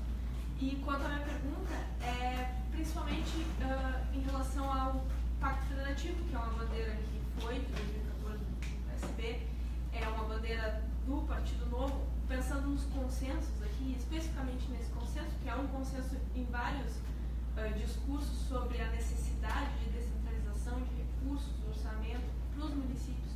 Como é que, principalmente quem é do deputado federal, e enfim, queria que o Fábio me falasse, né, apesar de eu conhecer a posição do Fábio quanto a isso, mas todo mundo conhecer, como vocês entendem a questão do Pacto Federativo, ou a necessidade de reforma? Eu acho que a Constituição Histórica da União, ela corresponde essa concepção conjunta territorial. Eu respeito muito a União, acho que a União ela é movedora de forças que elas não são representadas localmente. Eu acho que a União tem que ser fortalecida. Eu acho que o Pacto Federativo, claro que tem que envolver, né, porque a gente vai ter um calote da União, isso não pode acontecer. Tem que haver um respeito entre os entes federativos, entre os estados. Eu acho que tem que haver um respeito institucional, jurídico, Não pode se negar esse respeito institucional, mas eu acho que a União tem que ser forte. Eu acho que a União representa muitas vezes forças que locais elas são enfraquecidas e que no global elas conseguem argumentar, conseguem chegar a uma paridade de forças, uma paridade de debates, né, no conjunto nacional. Eu acho que disparidades regionais a gente tem que pensar no todo, né, porque se descentralizar concentra demais. Assim, concordo com o fundo partidário, eu acho que tens razão, no sentido de vai haver interesse se for só público, vai haver interesse se for só privado, no sentido privado de empresa, né, que poderia ser privado de pessoa física, e a gente tem que jogar um debate de o que se espera do fundo partidário. Eu acho que temos que fortalecer a cidadania. Eu acho que vamos pensar, então, que tipo de ramificações vão fortalecer a cidadania e colocar isso para o debate público. Eu acho que tem que ser feito o debate público e tem que ser claro o objetivo quando a gente instala políticas públicas. Tem que ser claras, tem que ser mensuradas também. E eu acho que, no caso do Pacto Federativo, tem que haver mais transparência, mas a União tem que ser fortalecida. Eu não concordo, né, inicialmente, eu sempre trabalho com a ideia da iniciativa científica. Eu acho que a análise científica, eu acho que a sociedade civil tem que sempre estar acompanhando, sempre se aperfeiçoando. E, né, as teorias, né, como ferramentas sociais, tem que estar sempre acompanhando, sempre se modificando, sempre abertas a novas ideias, a novos movimentos. Mas hoje eu não vejo, eu acho que eu vejo o enfraquecimento da União como um problema do Pacto Federativo, como uma concentração de poderes, como uma concentração de economia, uma concentração de habilidades humanas, uma concentração de infraestrutura que não ajudariam o país como um todo, não favoreceriam o país como um todo.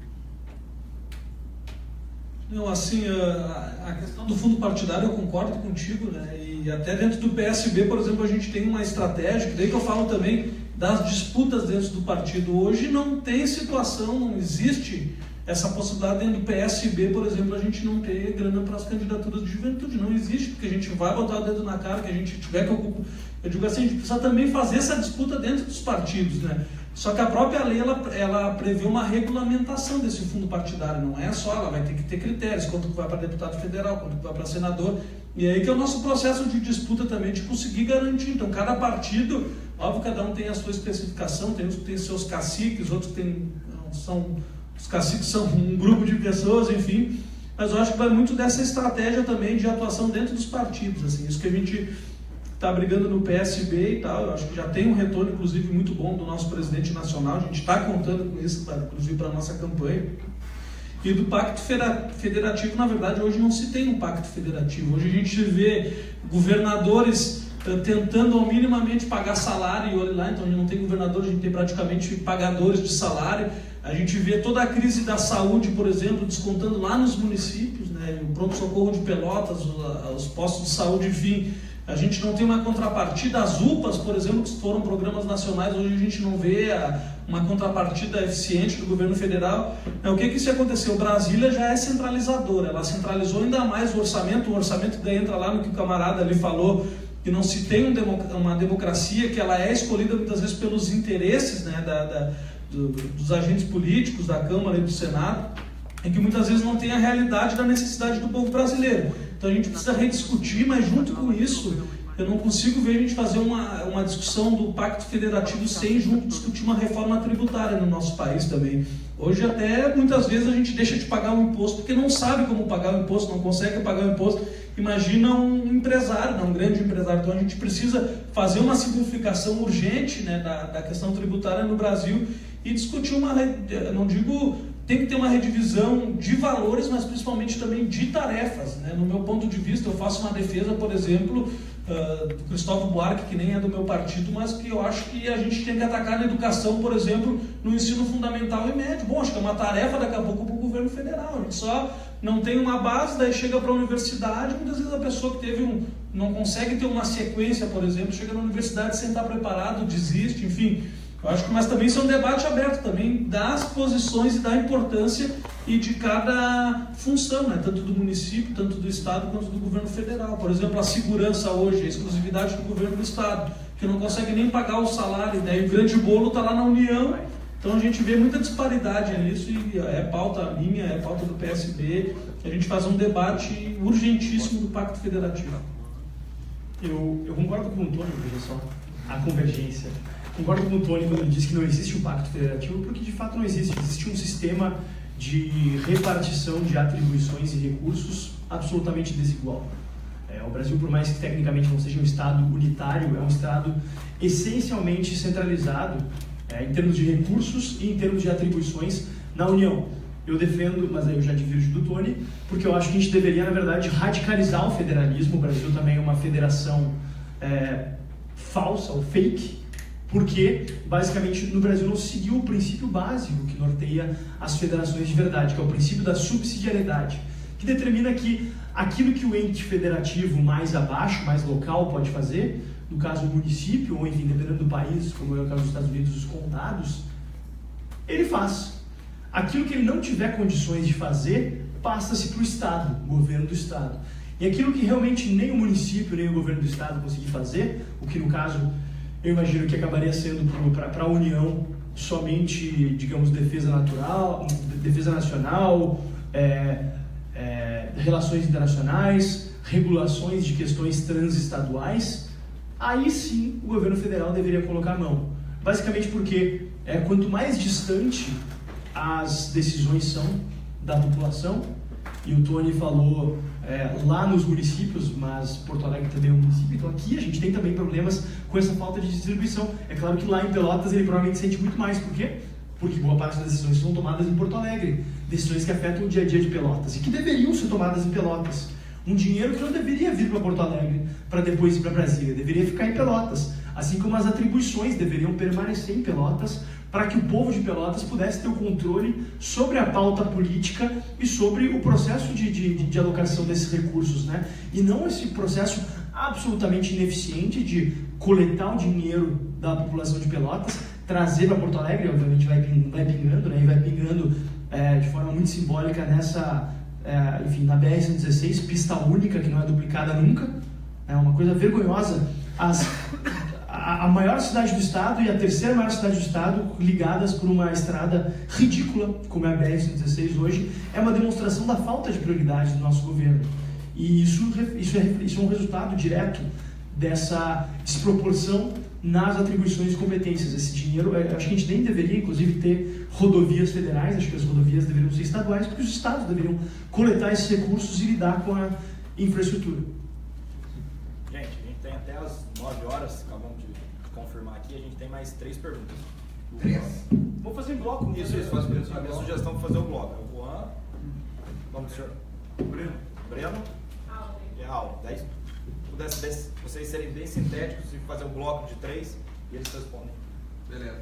Bom, o Tony comentou lá no início que o Lula teve condições, como presidente da República, fazer as grandes reformas que o Brasil precisava pelo apoio que ele tinha no Congresso Nacional, e a gente sabe que parte desse apoio foi fruto do mensalão, que também, a partir do mensalinho, que foi do governo Fernando Henrique, que comprou sua reeleição. Isso faz parte do nosso presidencialismo de coalizão, que foi consagrado pela Constituição Federal de 88 com plebiscito, que escolheu esse sistema de governo. Na opinião de vocês, qual o sistema de governo adequado para o Brasil e se esse formato de presidencialismo tem chance de dar certo? Tem a ver também, mais relacionado à reforma política. Porque a gente sabe que vocês vão brigar com gente grande, com gente que já está lá há muito tempo, com neto de não sei quem, famílias que estão se perpetuando em cargos que já deveriam ter saído dali, mas eles continuam, porque eles têm dinheiro, eles têm acesso ao fundo partidário, eles têm acesso a dinheiro de empresas, empreiteiros, essa coisa toda. Como brigar com esse povo? E conciliando a isso, o que vocês pensam em relação à reforma política? Porque isso já passou da hora de se fazer. Entendeu? Vocês vão estar lá daqui a pouco defendendo os nossos interesses, enfim, mas até o mandato de vocês, eles já têm que passar por essas mudanças. Mas essas mudanças, eu entendo como povo, que não devem ser feitas por vocês. Entende? Isso é um pouquinho mais complexo, a gente ia demorar mais tempo para conversar sobre isso, mas eu queria saber a opinião de vocês, já com essa parte da renovação, de uma cabeça nova, de defender outros interesses, enfim. É mais ou menos isso. Eu acho que só ia responder a pergunta do Renaldo. Pode fazer então, cara. Então,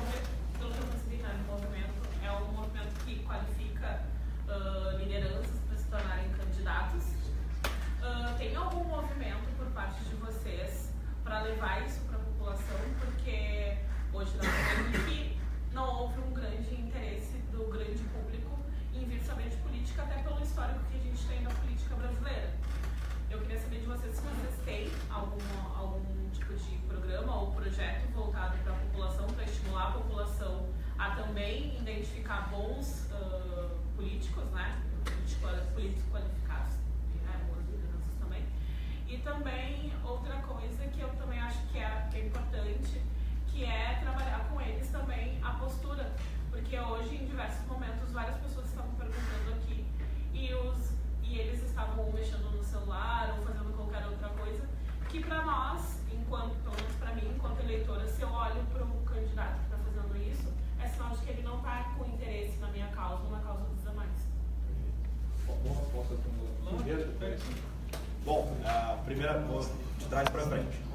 O Renova, além da parte de temáticas de Brasil, né, a gente tem aulas muito ligadas à campanha propriamente dita, formas de fazer campanha, e dentro disso tem a questão de postura. Então eles já tiveram media training, vão ter, não etiqueta, mas como falar melhor, como se posicionar, construção de propostas e formas de se apresentar. Isso está no script da nossa formação, dessa parte mais voltada à campanha, né? E peço até desculpas se eu estava mexendo no celular em algum momento, porque eu estava passando várias informações para o pessoal lá de São Paulo. Mas esse dia a dia nosso, ele tem que mudar. O candidato, ele tem que realmente, né, se colocar em um outro patamar de relacionamento com o eleitor, e faz muita diferença todos esses pontos que você levantou sobre conduta, postura também. Isso está dentro do nosso script de formação. E sobre se o Renova vai ter outros espaços de população, e a questão de Renova aparecer também na divulgação do evento, né? Sobre esse evento em específico, que é a caravana do Renova Brasil, inclusive é um evento avaliado por nós. Então, assim, toda a convocação, né, o chamamento, tudo foi de responsabilidade deles, né? Eu venho aqui, fico bem no cantinho aqui justamente para ver como foi organizado, né? Já dialoguei com eles antes do evento, vou conversar com eles depois, e fico para observar como está sendo essa relação entre o público e eles aqui. Nós vamos sim ter outros eventos com a marca, né, com a logo Renova, tanto de formação e educação política, pois nós vamos ter para frente de maio um momento maior de exposição da marca Renova e dos valores e de como se funciona o Renova Brasil. Isso vai se dar de maio para frente em rede nacional, em rádio. Nós vamos falar mais do Renova para a população. Está respondido ou está faltando alguma coisa? Tá certo. Obrigado. Gente, pelo adiantar da hora, para vocês serem bem concisos, responderem as perguntas, depois a gente vai abrir só assim, um minuto rápido para a gente despedir. Pedir desculpa, só que hoje eu estava improvisando uma transmissão ao vivo, que está gravando, e estava tentando mandar os links aqui, mas de fato eu acho que isso é uma coisa a ser levada, e as pessoas querem, eu acho que esse é o papel, inclusive, dos políticos ouvirem mais do que falar, né?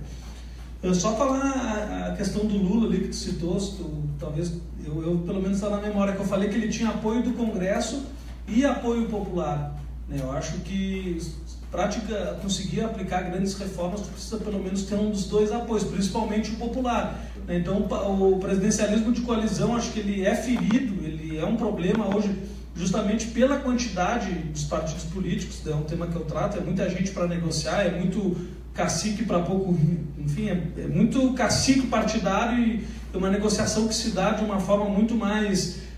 Tu precisa negociar para te conseguir aprovar projetos, ou tu tem apoio popular, e o Lula tinha as duas coisas naquele momento e optou por não fazer as reformas que ele poderia. Em relação à reforma política, óbvio que é um tema extenso, eu particularmente defendo, né, o final da reeleição. Acho que a reeleição não pode existir, pelo menos para o executivo e para parlamentarismo, ou não existir, ou ser no mínimo 2 mandatos, né, que os mandatos sejam de 5 anos e que as eleições sejam juntas, né? Por exemplo, para a gente acabar com o trampolim político. Por exemplo, na minha cidade lá tem 2 vereadores que vão concorrer a deputado agora, um se elegeu agora, não tem nenhum projeto de lei, vai concorrer a deputado para aumentar a projeção para na próxima vir a prefeito. Então, tu usa a política só como um trampolim e não tem credibilidade, não continua o teu mandato, né? Então, eu defendo as eleições conjuntas justamente para ser um momento de grande debate, para a gente diminuir os custos de uma eleição e que a gente possa ter um discurso mais partidário, assim, de tu votar desde o prefeito ao presidente da República de uma vez só, né? E evitar esse trampolim político, né? Da gente, ou tu é deputado, ou tu é vereador, ou tu é prefeito, né? Acho que isso daria oportunidade para outras pessoas participarem do processo eleitoral. Bom, eu como defensor do federalismo radical, como eu disse, eu acho que a gente deveria ter uma maior diversidade de organização da própria agenda política aqui no Brasil, como acontece nos Estados Unidos, por exemplo. Um assunto muito importante que tu falaste é como é que vai se fazer para, enfim, trazer renovação em meio a esse sistema político que não quer renovação, que é formado de um monte de... eleições de agora, né? Esse povo vai fazer de tudo e mais um pouco para não perder o cargo, que vai perder o foro privilegiado. Perfeito, né? Tem muita gente, para muita gente essa eleição vai ser uma questão de vida ou morte, né? ou de liberdade, enfim, cadeia, né? Eu pessoalmente, pela minha formação em ciência política e também pela minha vivência partidária, eu acredito muito em partidos políticos. E eu acho que esses processos têm que ser construídos dentro dos partidos. Eu me sinto muito à vontade para falar sobre o meu partido, porque eu sei que é um partido que promove ativamente a renovação política, o Partido Novo, e é um partido que estatutariamente se coloca contra o carreirismo político, inclusive coloca uma limitação estatutária ao máximo de uma reeleição, tanto ao fim da reeleição para o Executivo. Acho que é um instituto que não deu certo no Brasil, simplesmente serviu para pessoas se perpetuarem no cargo executivo. No âmbito estadual isso é muito claro, no âmbito municipal é ainda mais claro. Eu também sou uma das pessoas que estava na mesa aqui mexendo no celular, enfim, assumo tranquilamente, mas é que no nosso meio a gente não pode, infelizmente, abrir mão de estar em vários lugares ao mesmo tempo. E eu sou uma pessoa que tem esse hábito. As pessoas próximas de mim já me comentaram várias vezes, mas enfim, são trade-offs que a gente faz, como se diz na política, né? São escolhas que a gente tem que fazer, mas eu felizmente tenho a capacidade de prestar atenção em mais de uma coisa ao mesmo tempo, então eu acabo, às vezes, até esquecendo que publicamente isso acaba pegando mal muitas vezes, né? Mas eu realmente consigo prestar atenção em duas coisas ao mesmo tempo e tenho por hábito. E assim como o Tony, também eu estava passando para as redes sociais o que está acontecendo aqui. Enfim, a gente que está no período de pré-campanha, é sempre muito difícil estar somente no mesmo lugar, mas claro que, enfim, na pré-campanha a gente está sempre fazendo esse exercício de estar, quando a gente está conversando com uma pessoa, prestando atenção exclusivamente no que a pessoa está falando, até porque uma questão de respeito, né? Se a gente quer que as nossas ideias e nossas propostas sejam respeitadas, a gente tem que respeitar a dignidade e a alteridade nesse processo também. Bom, eu acho que quanto ao presidencialismo de coalizão, eu acho que isso é um reflexo da sociedade. Eu acho que não adianta mudar a forma, né, se a essência continua a mesma. A relação das elites continua a mesma. Se as relações sociais permanecem a mesma. Que falta mudança nas relações sociais. Falta a sociedade civil ser mais sofisticada.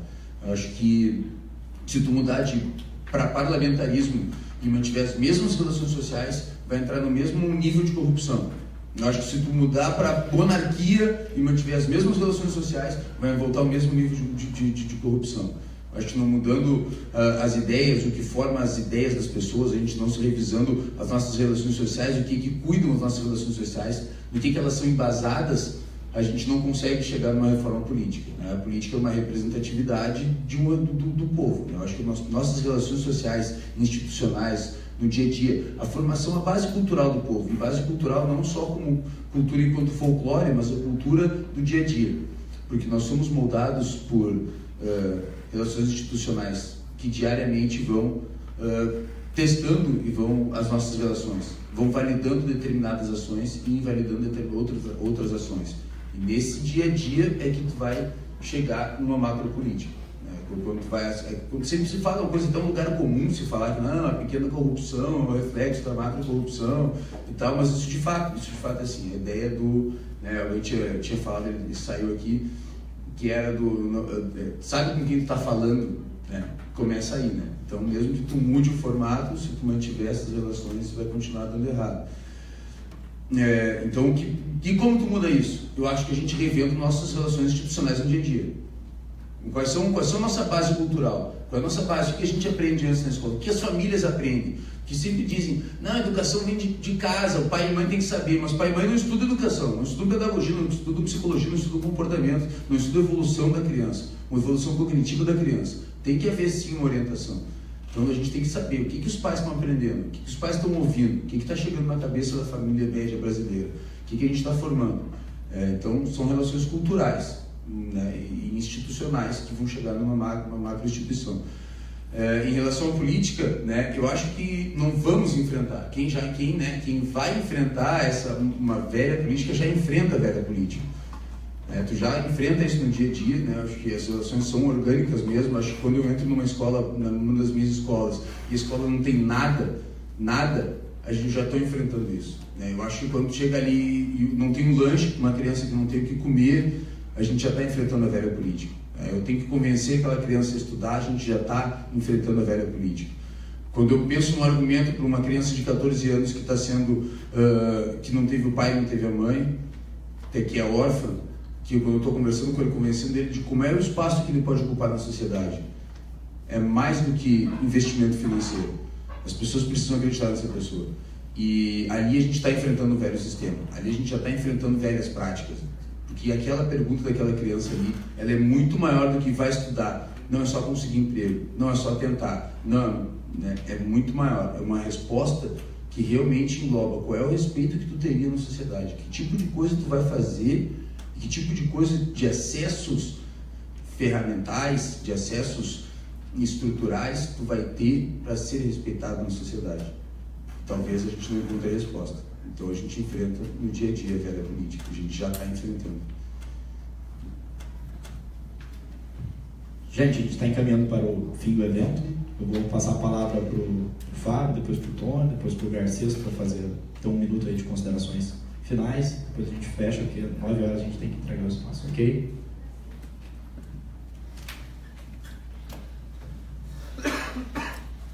Bom, como são 8h59, eu queria basicamente agradecer a presença de todos aqui que vieram interessados em conhecer um pouco mais sobre o Renova e sobre um ideal de renovação política e, enfim, agradeço a atenção e a paciência de todos e fico à disposição aí, que sabem onde me encontrar. Obrigado.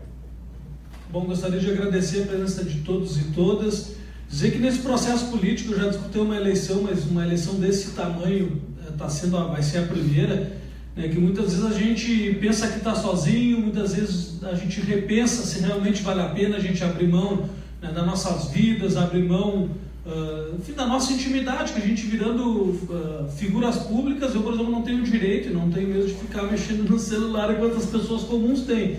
Então acho que a gente abre uma série de abre mão de muitas coisas que a gente poderia ter, intimidade. Hoje, se eu saio na rua, tenho uma responsabilidade pelo bem comum, por acreditar ainda na política, acreditar que esse é o espaço de fazer a diferença. Então, e dentro do Renova Brasil, acho que essa grande inspiração de ver que a gente não está sozinho, de saber que a gente tem milhões de Tones aí no nosso Brasil que muitas vezes não conseguem canalizar a energia, a vontade. Isso está sendo uma experiência para mim muito gratificante, talvez uma das melhores experiências da minha vida, e que eu estou totalmente motivado, um grupo totalmente diverso, um grupo que tem se empenhado, que tem aprendido que aqui ninguém é dono da verdade. Quem se coloca como dono da verdade com certeza está no lugar errado. Sou jovem, 26 anos, com certeza vou errar muito, mas eu acho que o importante é a gente utilizar do erro para a gente aprender, para a gente seguir construir e de fato deixar nossa marca na história e a nossa contribuição para a sociedade. Então agradeço ao Renova, agradeço a oportunidade e a vocês aí que deixaram de estar nas suas casas, de estar sentado no sofá para estar nos ouvindo e contribuindo com a mudança que a gente precisa no nosso país. Muito obrigado. Também quero agradecer a presença de todos, certamente, de todos e de todas. E, claro, do Rodrigo, que é um grande professor. E não é puxação de saco, Rodrigo. É bom mesmo. Mas, brincadeiras à parte, eu acho que é importante o espaço de diálogo. Eu acho que a gente tem pouco espaço de diálogo. É bom estar aqui falando, é bom estar aqui ouvindo, é bom estar perguntando, bom demais. Eu acho que essa ciência, essa consciência do que a gente está fazendo, do que a gente está buscando é o necessário para a mudança de comportamento. Porque a gente tem que mudar as nossas relações sociais. A gente tem que parar e rever o que a gente está aprendendo, o que a gente está fazendo, para onde a gente vai caminhar. Se a gente não olhar para trás, se a gente não olhar para frente, não olhar para o lado principalmente, a gente não vai conseguir mudar, a gente não vai entender a mudança, a gente não vai entender o que está acontecendo. E muita gente não compreende o que está acontecendo, muita gente não compreende como melhorar. A gente tem que debater mais, a gente tem que estudar mais, a gente tem que se olhar mais. É importante a gente estar aqui, é importante a gente estar debatendo, é importante todo mundo estar perguntando. Okay? Então eu agradeço muito todo mundo estar aqui até essa hora, todas as perguntas que fizeram, o questionamento e a fé de estar aqui, né, de estar realmente perguntando, questionando e a fim de ouvir propostas novas. Okay? Então muito obrigado Renova, muito obrigado aos meus amigos, né, novos que conheci no Renova, obrigado a todos, obrigado Rodrigo.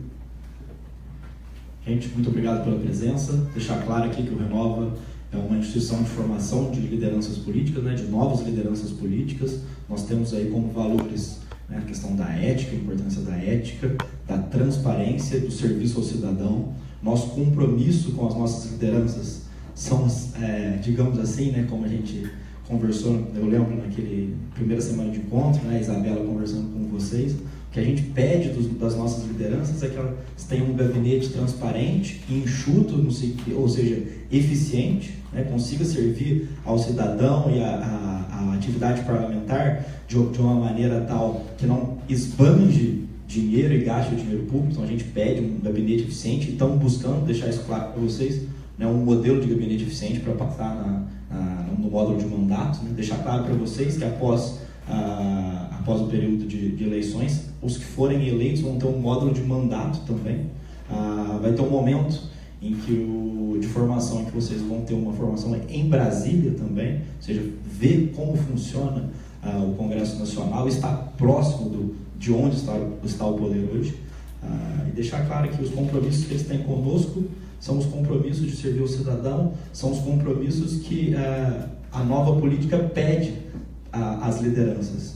E caso qualquer um deles queira desistir no meio do caminho, caso qualquer um deles deseja abandonar o programa, o Renova jamais cobrará nada deles. E quando se eleitos, o Renova também não cobrará nada a não ser esses compromissos. Ok? Muito obrigado pela presença de todos, um grande abraço e espero ter mais eventos aqui.